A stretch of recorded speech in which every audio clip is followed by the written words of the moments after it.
இங்குள்ளவர்களில் எத்தனை பேர் 10வது பின்னாலும் ஒரு படிப்பு இருக்கிறது? வெறுமனே 300 மார்க், 250 மார்க், 260 மார்க் இதில் வைத்தே ஒருவருடைய கல்வி தரத்தை தீர்மானித்து விடுவது. இங்கதான் நம் ஆட்களுடைய பெரும்பான்மையான ஆட்களுடைய சந்தோஷம் இருக்குன்னா 10வது மார்க்ல இருக்கு. ஏன்னா 10வது தாண்டறது கிடையாது, அதுக்கப்புறம் எதுவும் கிடையாது. இன்னும் முஸ்லிம்களுடைய பல ஊர்களிலே இருக்கிறது.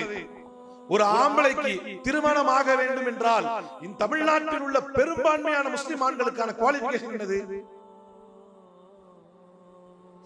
கரெக்டா சொல்லுங்க பாப்போம். திருமணமாக வேண்டும் என்றால் நம்ம சைடுல இந்த பக்கம் இருக்கவங்களுக்கு அவ்வளவு தெரியாது. ஒரு ஆணுக்கு திருமணமாக வேண்டும் என்றால் அவனுடைய அடிப்படை குவாலிஃபிகேஷன் என்னது? அவனுக்கு பாஸ்போர்ட் இருக்கணும். அவன் ஃபாரின் அப்புறம் போவான். கரெக்ட். அவனுக்கு என்ன இருக்கணும்? பாஸ்போர்ட் இருக்கணும். அடிப்படையில் சமூகம் எப்படி பொல்யூட் ஆயிருச்சு பாருங்க. யாரை குறை சொல்ல?